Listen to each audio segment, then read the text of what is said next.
Hi, Chalavadi yoga healthy ఫుడ్కి స్వాగతం అండి. చూడండి, వాళ్ళ మట్టి కుండలు కంచు పాత్రల గురించి తెలుసుకుందాము. ఇప్పుడు ఉన్న పరిస్థితులకి వైట్ మెటల్లో తింటే అవి పాయిజన్గా మారి మనని హెల్త్ని పాడు చేస్తున్నాయి అని ఒక నానుడు ఉందండి. అందుకనే మేము కొంచెం కంచు పాత్రలు తెచ్చుకున్నామండి. మూడేనండి, ఒకటి అన్నానికి కూరకి, పిల్లలు వచ్చినప్పటికి కూడా పెద్ద గిన్నె ఒకటి అన్నానికండి.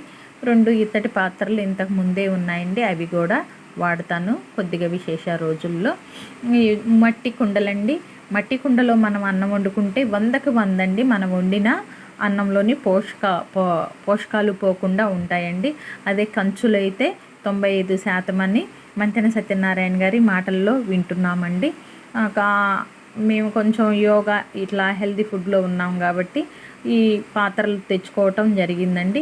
ఇదిగోండి కంచు ప్లేట్ అండి, ఇది అన్నం తినడానికి తెచ్చుకున్నాము మంచిదని. కంచు ప్లేట్ కంటే ఖచ్చితంగా అదిగోండి ఆ గీత ఉంటుంది, చాలా బరువు కూడా ఎక్కువగా ఉంటుందండి. ఇది మేము ఆలోచించి ఎంక్వైరీ చేసి మన పశ్చిమ గోదావరి జిల్లాలోనండి తూర్పుగోదావరిలో అజ్జురము అనే గ్రామంలో గంటలు తయారు చేస్తారండి. అక్కడ కోట్లింగం గారని అక్కడ సెలెక్ట్ చేసుకొని ఒకళ్ళిద్దరిని మేము అడిగల్లా తెచ్చుకున్నామండి. ఇది ఒరిజినల్ కంచండి. దీంట్లో ఇంకా అసలుకి మనకి ఏది కూడా నకిలీ లేదండి. కంచు మోగినట్టు కనకమ్మ మోగున అని కూడా అంటారు కండి. అట్లానే మనం ఇప్పుడు దాన్ని కొట్టి చూపిస్తామండి. ఆ పిడి కూడా అజ్జురం తయారీ విధానం కాడే ఇచ్చారండి. అయితే ఈ కంచు పాత్రల్లో కొంచెం పులుపు తగలకుండా ఉంటే మంచిదండి.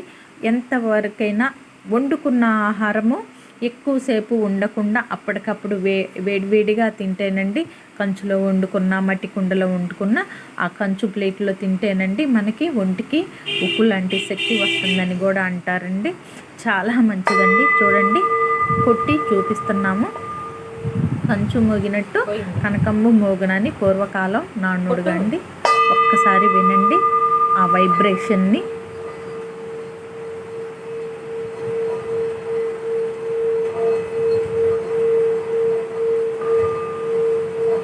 ఈ వీడియో నచ్చితే కనుక లైక్ అండ్ సబ్స్క్రైబ్ చేయండి. మరో వీడియోలో కలుద్దాం.